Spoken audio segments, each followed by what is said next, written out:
കേരളത്തിലെ തദ്ദേശ സ്ഥാപനങ്ങളിലേക്ക് നടന്ന തെരഞ്ഞെടുപ്പിൽ CPM-നും LDF-നും ഏറ്റ തോൽവിയുടെ ആഘാതത്തിൽ നിന്ന് പാർട്ടിയും മുന്നണിയും ഇപ്പോഴും മുക്തരായിട്ടില്ല. സന്ദേശം സിനിമയിലെ കുമാരപിള്ള ലൈനിൽ എന്തുകൊണ്ട് നമ്മൾ തോറ്റു എന്ന് താത്വിക അവലോകനം നടത്തുകയാണ് CPM. അതിശക്തമായ കുത്തൊഴുക്കിൽ കയ്യിലുണ്ടായിരുന്ന തദ്ദേശ സ്ഥാപനങ്ങൾ പോലും കുത്തിയൊലിച്ചു പോയിട്ടുപോലും തോൽവിയുടെ യഥാർത്ഥ കാരണം കണ്ടെത്താൻ ഇപ്പോഴും CPM-ന് സാധിച്ചോ എന്നത് സംശയമാണ്. പക്ഷേ അപ്പോഴും നേരത്തെ ഉണ്ടായിരുന്ന വിലയിരുത്തലിൽ നിന്ന് ഒരല്പം CPM പിന്നോട്ട് പോയിട്ടുണ്ട്. നേരത്തെ തോൽവിക്ക് കാരണമല്ല എന്ന് പറഞ്ഞിരുന്ന ശബരിമല വിഷയം തോൽവിക്ക് ഇടയാക്കിയെന്ന് ഒടുക്കം സമ്മതിക്കേണ്ടിയും വന്നു പാർട്ടിക്ക്. അപ്പോഴും ഭരണവിരുദ്ധ വികാരം എന്ന മറ്റൊരു ഫാക്ടർ അംഗീകരിക്കാൻ CPM-ന് സാധിച്ചിട്ടില്ല. വൈകി മാത്രം ബുദ്ധി ഉദിക്കുന്ന CPM-ന് നിയമസഭാ തെരഞ്ഞെടുപ്പാകുമ്പോഴേക്കും ആ തിരിച്ചറിവും വരുമെന്ന് പ്രതീക്ഷിക്കാം. അല്ലെങ്കിൽ ഒരുപക്ഷെ നിയമസഭാ തെരഞ്ഞെടുപ്പിലും ഇതേ തോൽവി ആവർത്തിച്ചാൽ അപ്പോഴായിരിക്കും അടുത്ത തിരിച്ചറിവ് ഉണ്ടാകുക. തദ്ദേശ തെരഞ്ഞെടുപ്പിലെ കനത്ത തോൽവിയുടെ തിരുത്തൽ നടപടികളിലേക്കും വിശദമായ പരിശോധനയിലേക്കും കടക്കുന്നതിന്റെ ഭാഗമായി കഴിഞ്ഞ ദിവസം CPM സംസ്ഥാന സമിതി ചേർന്നിരുന്നു. ഈ യോഗത്തിലാണ് ശബരിമല സ്വർണ്ണ കവർച്ചാ വിവാദം തോൽവിക്ക് കാരണമായി എന്നും ഭരണവിരുദ്ധ വികാരം ഇല്ലെന്നുമുള്ള വിലയിരുത്തലിൽ CPM സംസ്ഥാന സമിതി എത്തിച്ചേർന്നത്. സ്വർണ്ണ കവർച്ചാ വിഷയം ജനങ്ങൾക്കിടയിൽ സർക്കാരിനും പാർട്ടിക്കുമെതിരായ ശക്തമായ വികാരമായി തെരഞ്ഞെടുപ്പ് അടുത്തപ്പോഴേക്കും വളർന്നു കഴിഞ്ഞിരുന്നു. എന്നാൽ ഇക്കാര്യം തിരിച്ചറിയുന്നതിൽ പാർട്ടി പരാജയപ്പെട്ടു എന്നാണ് സംസ്ഥാന സമിതി വിലയിരുത്തുന്നത്. സംസ്ഥാന സമിതി യോഗത്തിൽ ചർച്ചയിൽ പങ്കെടുത്ത ഭൂരിഭാഗം ആളുകൾക്കും ശബരിമല വിവാദം തിരിച്ചടിച്ചുവെന്ന വികാരമാണ് പങ്കുവെക്കാനുണ്ടായിരുന്നത്. ശബരിമല സ്വർണ്ണ കവർച്ചയെക്കുറിച്ച് വിശദീകരിച്ച് ജനങ്ങളെ വിശ്വാസത്തിലെടുക്കുന്നതിൽ പാർട്ടിക്ക് വീഴ്ച സംഭവിച്ചുവെന്നാണ് നേതാക്കൾ യോഗത്തിൽ പ്രകടിപ്പിച്ച വികാരം. അതോടൊപ്പം സ്വർണ്ണ കവർച്ചയിൽ പ്രതിചേർക്കപ്പെട്ടവരെ നടപടിയെടുക്കാതെ ചേർത്തു പിടിക്കുന്ന സമീപനവും ജനങ്ങളിൽ പാർട്ടിയോടുള്ള വിശ്വാസ്യത തകരാനിടയാക്കി. തെരഞ്ഞെടുപ്പിനോട് അനുബന്ധിച്ചാണ് സ്വർണ്ണ കവർച്ചയുമായി ബന്ധപ്പെട്ട് CPM നേതാവ് A. പത്മകുമാറും N. വാസുവും അറസ്റ്റിലായത്. ഇതോടെ സ്വർണ്ണ കവർച്ചയിൽ പാർട്ടിയുടെ പങ്കും ജനങ്ങൾക്കിടയിൽ സംശയിക്കപ്പെട്ടു. പ്രതിയായ പത്മകുമാറിനെ നടപടിയെടുക്കാതെ സംരക്ഷിച്ചു പോരുന്ന സമീപനമാണ് CPM സ്വീകരിച്ചത്. ഇത് ജനങ്ങൾക്കിടയിൽ പാർട്ടിയുടെ ഇരട്ടത്താപ്പിനെ കുറിച്ച് അവമതിപ്പുണ്ടാക്കാൻ ഇടയാക്കി.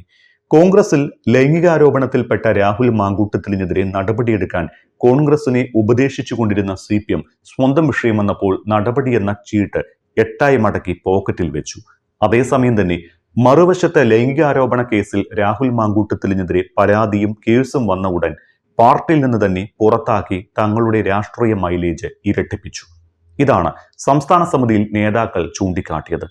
പത്മകുമാറിനെതിരെ പാർട്ടി നടപടിയെടുക്കാതിരുന്നത് തെറ്റിദ്ധാരണയ്ക്ക് ഇടയാക്കി എന്ന അഭിപ്രായം സംസ്ഥാന സമിതിയിൽ നേതാക്കൾ പങ്കുവച്ചു.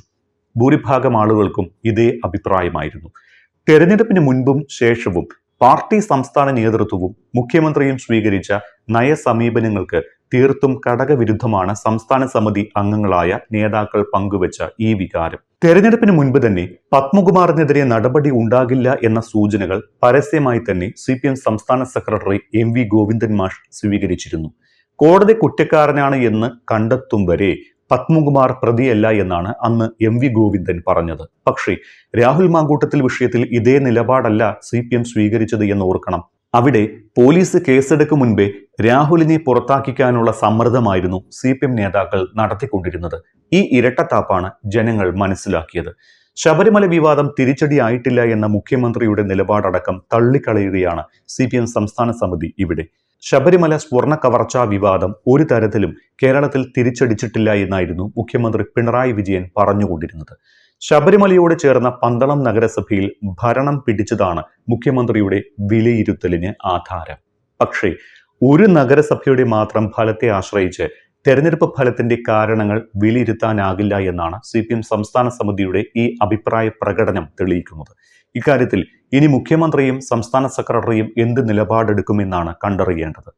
അതേസമയം കേരളത്തിൽ സർക്കാരിനെതിരെ ഭരണവിരുദ്ധ വികാരമില്ലെന്ന നിലപാടിൽ മുഖ്യമന്ത്രിക്കും സംസ്ഥാന സെക്രട്ടറിക്കും എന്നതുപോലെ സംസ്ഥാന സമിതിക്കും ഏകാഭിപ്രായമാണ്.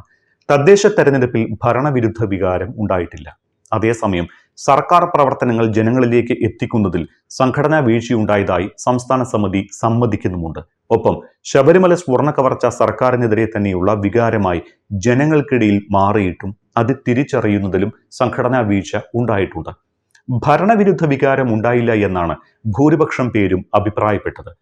ഭരണരംഗത്തെ വിവാദങ്ങളിൽ ഇല്ലാത്ത കാലമാണ് കടന്നുപോയത്.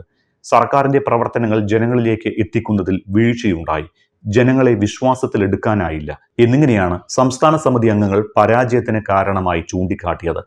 അതുകൊണ്ട് തന്നെ തദ്ദേശ തെരഞ്ഞെടുപ്പിൽ തിരിച്ചടി നേരിട്ട പശ്ചാത്തലത്തിൽ രാഷ്ട്രീയ പ്രചാരണ ജാഥ വേണമെന്നാണ് സംസ്ഥാന സമിതിയിലെ നിർദ്ദേശം. സംസ്ഥാന ഭരണത്തിനെതിരെയുള്ള വികാരം തെരഞ്ഞെടുപ്പിൽ പ്രതിഫലിച്ചില്ല എന്ന CPM-ന്റെ പ്രാഥമിക നിലപാട് വിശദമായ ചർച്ചകൾക്ക് ശേഷവും അതേപടി തുടരുമോ എന്നറിയില്ല.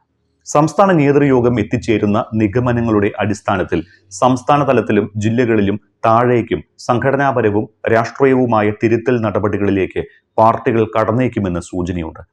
ലോക്സഭാ തെരഞ്ഞെടുപ്പിൽ തോൽവിയുണ്ടായപ്പോൾ അത് ദേശീയ രാഷ്ട്രീയമാണ് പ്രതിഫലിച്ചത് എന്നായിരുന്നു വിലയിരുത്തൽ.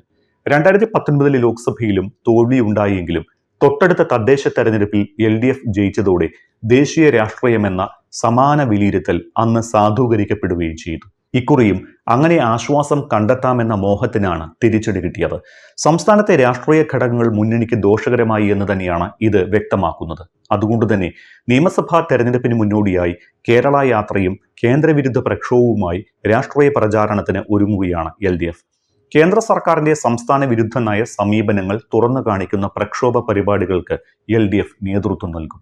നിയമസഭാ തെരഞ്ഞെടുപ്പിന് മുന്നോടിയായി കേരള യാത്രയും സംഘടിപ്പിക്കും. സംഘടനാ വീഴ്ച തദ്ദേശ തോൽവിക്ക് കാരണമായി എന്ന വിലയിരുത്തലിൽ നിന്നാണ് കേന്ദ്രവിരുദ്ധ പ്രക്ഷോഭത്തിലേക്കും രാഷ്ട്രീയ വിശദീകരണ ജാഥകളിലേക്കും LDF കടക്കുന്നത്.